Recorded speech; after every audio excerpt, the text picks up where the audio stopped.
Welcome বন্ধুরা।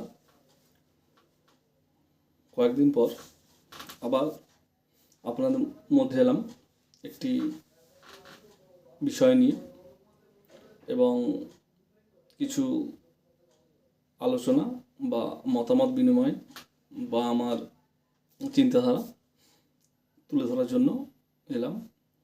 কয়েকদিন যাবৎ ভিডিও করতে পারছিলাম না বিভিন্ন ব্যস্ততার জন্য, তো আজ একটু ফ্রি ছিলাম, তাই ভাবছি একটি ভিডিও করি, সেই জন্য আপনাদের মধ্যে এলাম। তো মূলত এই ভিডিওটি করার কারণ কি, চারিদিকে বা চারিপাশে যেভাবে মুসলিমদের উপর অত্যাচার, অনাচার, অবিচার এবং জুলুম হচ্ছে, তো সেই নিয়ে আমি আমার মতামত বা চিন্তাধারা তুলে ধরে থাকি। তো একটি ভালো এবং খুশির খবর, আপনারা হয়তো সবাই জানেন, এটা মোটামুটি ধরে নিন 4-5 দিন কি সপ্তাহখানেক আগেকার খবর, যে হামাস এবং ইসরায়েলের মধ্যে শান্তি চুক্তি হয়েছে, যাতে হামাস যে 100 জন বা 90 জন কি 100 জনের মতো যে ইহুদিবাসীকে ধরে রেখেছিল বা বন্দি বানিয়ে রেখেছিল, তাদেরকে ছাড়তে হবে, ছেড়ে দেবে, এবং ইসরায়েল যে 1,500-2,000-এর মতো হামাসের বা ফিলিস্তিনের কিছু নাগরিকদেরকে যাদের ধরে রেখেছিল বা অ্যারেস্ট করে রেখেছিল তাদেরকেও ছাড়বে। এবং যেভাবে ইসরায়েল বিভিন্নভাবে বম নিক্ষেপ বা ফিলিস্তিন দখল করে নেওয়া, বন্দুক বোমা নিক্ষেপ করা ইত্যাদি ইত্যাদি আপনারা সবই জানেন, যেভাবে হচ্ছিল সেটা বন্ধ রাখবে। তো এটি একটি খুশির খবর। এই জন্যই খুশির খবর, হামাস তো তারা প্রথম থেকেই এই চিন্তাধারায় ছিল, বা আমি এর আগেও ভিডিও করেছিলাম যে তারা মারবে নাহলে মরবে, তো সেই মনোবৃত্তি থেকে এসেছিল।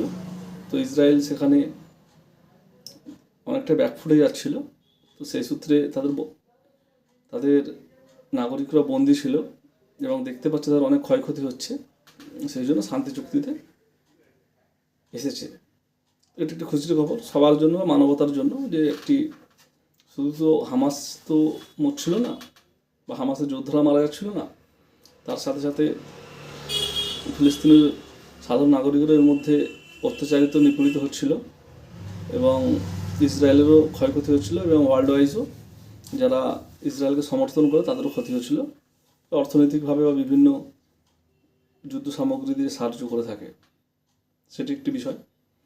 এবং আরেকটি বিষয় যেটি আমি এই কয়েকদিনের মধ্যে দেখছিলাম, চারিদিক থেকে বিভিন্ন স্পেসিফিক, আপনারা জানেন কোন রাজনৈতিক দল বা তার সমর্থিত কোন দল যারা সমর্থন করে থাকে ইসলাম বিরোধী বা মুসলিম বিরোধী বা মানবতা বিরোধী সেসব দল, তাদের নাম উল্লেখ করতে যাচ্ছি না, তারা অনেক শক্তিশালী, সেই জন্য বিভিন্নভাবে ক্ষতি করতে, যেমন অর্থনৈতিক, সামাজিক বা বিভিন্নভাবে। তো যেসব অনেক ক্ষেত্রে চাকরিতে পিছিয়ে পড়ে, সোশ্যাল মিডিয়ায় আমি দেখছিলাম সাধারণত এইগুলো যেখানে বিজেপি বা এনডিএ সমর্থিত সরকার থাকে বা যেখানে রাজনৈতিক দিক থেকে শক্তিশালী, সেখানে এইসব বিষয়গুলো হয়ে থাকে। বা কিছু কিছু ধর্মগুরু, নামধারী ধর্মগুরু, তারা মুসলমানদের বিরুদ্ধে কথা বলে থাকে। কি আগে কি ছিল, মেরে দেবো, কেটে দেবো, বিভিন্ন ধরনের এসব কথাবার্তা বলতো। তারপরে এমনিতেই চাকরি বাকরির হার খারাপ, বা বিভিন্ন ক্ষেত্রে মুসলিমদেরকে বিভিন্নভাবে পিছিয়ে রাখা হচ্ছে, তো সেখানেও মুসলিমরা তাদের বেঁচে থাকার জন্য কেউ কেউ সৎভাবে বিভিন্নভাবে কষ্ট সহ করে স্রষ্টার কথা ভেবে বা ইহকাল পরকাল দুটোই ভেবে সৎ পথে ইনকাম করে বিভিন্ন ধরনের, কেউ ছোটোখাটো ব্যবসা বা আপনার ছোটোখাটো কাজ বিভিন্নভাবে। সেই সব ধর্মগুরুদের বক্তব্য অনুযায়ী যে কি পাংচার সারিয়ে বা রাজমিস্ত্রির কাজ করে বা টাইলসের কাজ করে বা ছোটোখাটো এই ধরনের কাজ হয় জীবনযাপন করে, তাতেও যাতে মুসলিমদেরকে না ব্যবহার করা হয় সেই বা নেওয়া হয় কাজে, সেখান থেকে পিছানোর জন্য চেষ্টা করছে। তো তাদের মনোবৃত্তি বা মানসিকতা আপনার পরিষ্কার হয়ে যাচ্ছে বা ক্লিয়ার হয়ে যাচ্ছে তারা কী চাচ্ছে, এতে কোনো অসুবিধা নেই, মুসলিমরা না খেয়েও থেকে যাবে। কেননা তারা ইসলাম, তাদের ধর্ম প্রতি খুবই বিশ্বাসী এবং কঠোরভাবে বিশ্বাসী এবং মানবতার প্রতি বিশ্বাসী বা মানবতাকে ভালোবাসে। এইসব ব্যক্তিবর্গদেরকে যারা এইসব কথাবার্তা বলছে বা নিজেদের রাজনৈতিক স্বার্থ চরিতার্থ বা হাইলাইট হওয়ার জন্য এসব করছে, এসব মানুষদেরকে সোশ্যালিভাবে বয়কট করা উচিত। এইসব নেগেটিভ কথা বলছে এই কারণে। তো সেই সূত্রে আমি এটাই বলতে যাচ্ছি, খুবই খারাপ দিন, কঠিন দিন মুসলিমদের জন্য আসছে। তো এটা নিয়ে ভয় পেয়ে যাওয়া বা ঘাবড়ে যাওয়া কিছুই নয়। এসব বিষয় যারা আলেম ওলেমা বা যারা কোরআন হাদিসের জ্ঞান রাখে তারা কিন্তু এসব সম্পর্কে অবগত যে সব আরও কঠিন দিন আসবে। আমার ছোট্ট চিন্তাধারা থেকে বা আমি যতটুকু জ্ঞান সেটা থেকে আমিও জানি। তো সেই সূত্রেই আমি বলছি যে ভয় পেয়ে যাওয়া বা ঘাবড়ে যাওয়ার কোনো ব্যাপার নয়। আপনার দিনকে শক্তভাবে মজবুতভাবে ধরুন, স্রষ্টার উপরে ছেড়ে দিন, ভালো মন্দ তিনি ভালো বুঝবেন। তো আরেকটা বিষয়, এটা আমার পশ্চিমবঙ্গ বা ওয়েস্ট বেঙ্গলের বিষয় হিসেবে দেখছি যে কিছু কিছু, সবাই নয়, কিছু কিছু মৌলানা বা বক্তা তাদের বক্তব্যের মাধ্যমে এমন এমন কথাবার্তা বলছে যে নিজেদের মধ্যে গণ্ডগোল, অশান্তি, দ্বন্দ্ব লেগে যাবে। তো বাইরের কাউকে আর প্রয়োজন নেই কোনো অশান্তি গণ্ডগোল করার জন্য।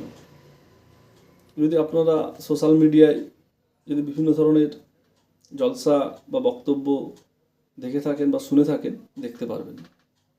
তো আমি সেই সব বক্তাদেরকে রিকোয়েস্ট করব, আপনারা একটু সচেতন হয়ে যান। এমনি চারিদিকে দুশ্মন ঘুরে বেড়াচ্ছে, জানেন কে দুশ্মন? ইসলামের দুশ্মন বা মুসলিম বা মানবতার দুশ্মন। তো আপনারা নিজেদের মধ্যে আবার দ্বন্দ্ব সৃষ্টি করার চেষ্টা করছেন কেন?